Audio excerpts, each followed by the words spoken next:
Bonjour à toutes et à tous. Aujourd'hui, on plonge dans un sujet assez délicat de l'histoire française, sa mémoire et surtout ses zones d'ombre, ses angles morts. Oui, bonjour. On a sous les yeux des analyses qui comparent d'un côté la commémoration presque unanime du massacre d'Oradour-sur-Glane, Un symbole très fort. exactement, et de l'autre l'oubli, ou en tout cas l'occultation, assez tenace des massacres commis par la France pendant la conquête et la colonisation de l'Algérie. Effectivement.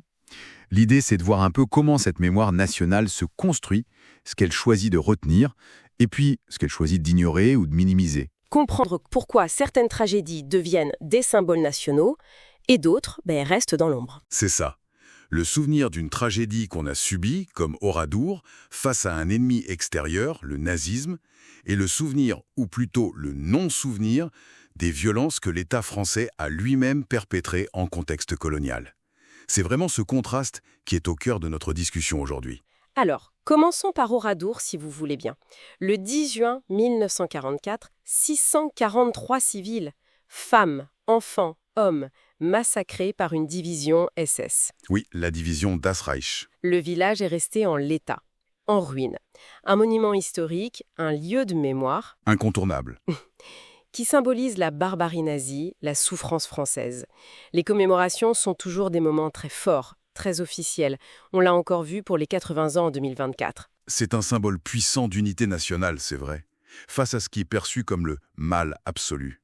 Mais même là, comme le rappellent nos sources, la mémoire n'est pas si simple, pas monolithique. Ah oui, qu'est-ce qui complexifie les choses ? Mais il y a eu le procès de Bordeaux en 1953. On jugeait des responsables du massacre, mais parmi eux, il y avait des Alsaciens enrôlés de force dans la SS, les fameux malgré nous. Oui, je vois. Et leur amnistie, très rapide après le procès, a été vécue à Oradour comme une véritable trahison. Ça a créé une fracture durable. Donc même au sein d'une mémoire qu'on pense sanctuarisée, il y a des tensions, des complexités. D'accord, ça nuance déjà l'image d'unité parfaite. Et c'est là qu'on voit le contraste saisissant avec l'Algérie, n'est-ce pas ? Tout à fait. Le contraste est, oui, saisissant.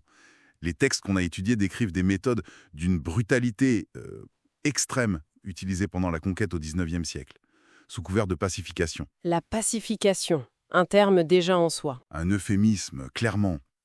On parle notamment des enfumades. C'est terrible. Entre 1844 et 1845, des populations algériennes, des tribus entières parfois, qui se réfugiaient dans des grottes, Oui, étaient asphyxiées sur ordre d'officiers français. La plus connue, c'est celle du Dara, menée par Pélissier. Les chiffres varient, mais on parle de 700, peut-être 1200 morts. Hommes, femmes, enfants. asphyxiés dans des grottes. Oui. Et ce n'était pas un incident isolé. Il y a eu d'autres enfumades, des emmurements aussi pratiqués par Saint-Arnaud par exemple.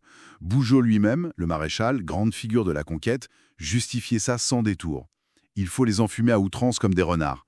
C'est glaçant. Ça montre une violence d'État qui était assumée, donc. Assumé, oui. Même si, il faut le dire, certains à l'époque, y compris dans l'armée ou au Parlement, ont pu émettre des critiques. Mais c'était systémique. Et ça ne s'arrête pas là. Il y a eu le siège de l'oasis de Zaracha en 1849, extrêmement sanglant. Zaracha ? Oui, près de 1500 combattants tués, les chefs décapités.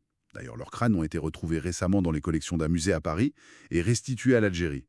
Ou encore le massacre de Laghouat en 1852, appelé l'année de l'anéantissement, Amel Khalia, où environ 2500 personnes auraient péri. Et puis il y a le 8 mai 1945, une date symbole en France, la victoire sur le nazisme. Mais en Algérie, En Algérie, c'est tout autre chose. Ce même jour, des manifestations nationalistes éclatent à Sétif, Guelma, Kherrata. Elles sont réprimées dans le sang par l'armée française et des milices de colons. une répression féroce. Absolument. Les historiens débattent encore du bilan exact, mais les estimations vont de 5 000 à près de 30 000 morts côté algérien. C'est un événement qui a été longtemps censuré, passé sous silence en France, alors qu'en Algérie, c'est une date commémorative majeure, la Journée nationale de la mémoire. Ce décalage est énorme. Comment on explique ce grand silence français, comme le nomment certains textes, sur ces massacres coloniaux ? Pourquoi cette différence abyssale de traitement mémoriel avec Oradour ? Les raisons sont multiples et complexes. Il y a d'abord ce que certains appellent la fracture coloniale. C'est-à-dire ? C'est l'idée que le passé colonial n'est pas passé, justement. Il continue de diviser la société française. Il crée des mémoires antagonistes, irréconciliables parfois, entre différents groupes.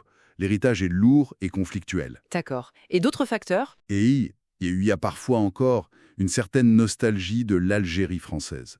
Il y a eu la censure officielle pendant longtemps, l'euphémisation du langage, on en parlait, la pacification, les événements d'Algérie, pour ne pas dire guerre avant 1999. Oui, tout ça contribue à minimiser, à masquer. Exactement. Et puis, il y a ce refus assez constant de la part de l'État français de parler de repentance. On peut reconnaître des crimes, des tragédies inexcusables, comme l'a fait le président Macron pour le 8 mai 1945, mais le mot repentance reste tabou. Pourquoi? Par peur de quoi? Probablement par peur de diviser davantage, d'ouvrir une boîte de Pandore de demandes de réparation, ou peut-être par une difficulté à intégrer pleinement cette part sombre dans le récit national. C'est plus simple de s'unir contre un ennemi extérieur que d'admettre les violences commises par ses propres institutions, sa propre armée. Le rapport Stora, en 2021, a essayé d'avancer sur ce chemin de la mémoire, de proposer des gestes d'apaisement, non? Oui, le rapport commandé par Emmanuel Macron à Benjamin Stora visait à réconcilier les mémoires. Il a fait des préconisations concrètes sur les archives, sur la création d'une commission mémoire et vérité, sur des gestes symboliques, la restitution des crânes de Zacha, la reconnaissance de l'assassinat d'Ali Boumangel. Mais l'accueil a été plutôt frais, si je me souviens bien. Disons mitigé, oui. Des deux côtés de la Méditerranée d'ailleurs. Certains points restent très sensibles. La question des harkis, l'accès complet aux archives, et toujours cette distinction française entre la reconnaissance historique, vérité, et le refus de la repentance, qui bloque souvent le dialogue avec l'Algérie officielle. Donc finalement, si on met en parallèle Oradour et l'Algérie coloniale, qu'est-ce que ça nous dit sur la façon dont la France construit son histoire, sa mémoire? Mais ça révèle très clairement une construction très sélective du récit national. D'un côté, on a la mémoire de la souffrance subie, érigée en symbole d'unité et de résistance face à la barbarie. Une mémoire nécessaire, évidemment. Bien sûr. Et de l'autre, on a la mémoire de la violence infligée, une violence d'État systémique, qui a été longtemps niée, occultée, et qui a encore du mal à trouver sa juste place dans le récit collectif.